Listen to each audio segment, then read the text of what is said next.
ബിരിയാണി ആയാലോ?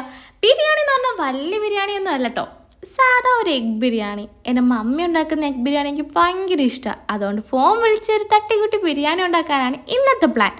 എന്തുവാ അതിനകത്ത് ഇടുന്നതെന്ന് എടുക്കുന്നതെന്നൊന്നും എൻ്റെ അടുത്ത് ചോദിച്ചാലേ എനിക്കിപ്പോഴും അറിയത്തില്ല. ഏകദേശ രൂപം കൊണ്ട് അങ്ങനെ അങ്ങ് ഉണ്ടാക്കുന്നതേ ഉള്ളൂ. പറഞ്ഞാലുണ്ടല്ലോ, എനിക്ക് കുക്കിങ്ങിലോടൊന്നും വലിയ താല്പര്യമില്ല. വല്ലപ്പോഴും ഇതേ കണക്കുള്ള മൂഡ് വരുമ്പോൾ ഇതേ കണക്കുള്ള തട്ടിക്കൂട്ടി ഏതെങ്കിലും സാധനങ്ങൾ അങ്ങ് ഉണ്ടാക്കി വെക്കും. ഇതുവരെ എന്തോ ഭാഗ്യം കൊണ്ട് മനുഷ്യർക്ക് കഴിക്കാൻ പറ്റുന്ന രൂപത്തോട്ട് എന്തായാലും ഞാൻ ആക്കുന്നുണ്ട് കേട്ടോ. പക്ഷെ എനിക്ക് എപ്പോഴുള്ളൊരു ഡൗട്ടാണ്, ഈ കടുക് എന്തിനാ കറക്കിടുന്നതെന്ന്. കറി ഉണ്ടാക്കുമ്പോൾ കുറച്ച് പൊട്ടിത്തെറി ആവട്ടെ എന്ന് വിചാരിച്ചോണ്ടായിരിക്കും. അത് വിടും. നമ്മുടെ ചോറ് എന്തായാലും വെന്ത് നല്ല അവിയൽ പഴുവത്തിലോട്ടായിട്ടുണ്ട്. അപ്പോഴേ എൻ്റെ കയ്യിൽ നിന്ന് പോയെന്ന് മനസ്സിലായി. പക്ഷെ നമ്മൾ തളരത്തില്ല. ബാക്കി കറിയും കൂടെ സെറ്റ് ചെയ്ത് എല്ലാം കൂടെ മിക്സ് ചെയ്ത് എങ്ങനെയൊക്കെ ഒരു മുട്ടയും കുഴിച്ച് വെച്ച് ഒരു ബിരിയാണി പഴുവത്തിലോട്ട് ആക്കിയിട്ടുണ്ട്.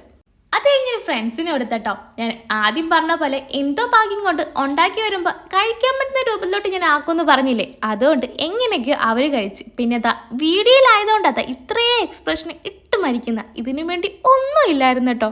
അപ്പോൾ ഓക്കെ, ഞങ്ങളിത് എങ്ങനെയെങ്കിലും കഴിക്കട്ടെ. Okay, by.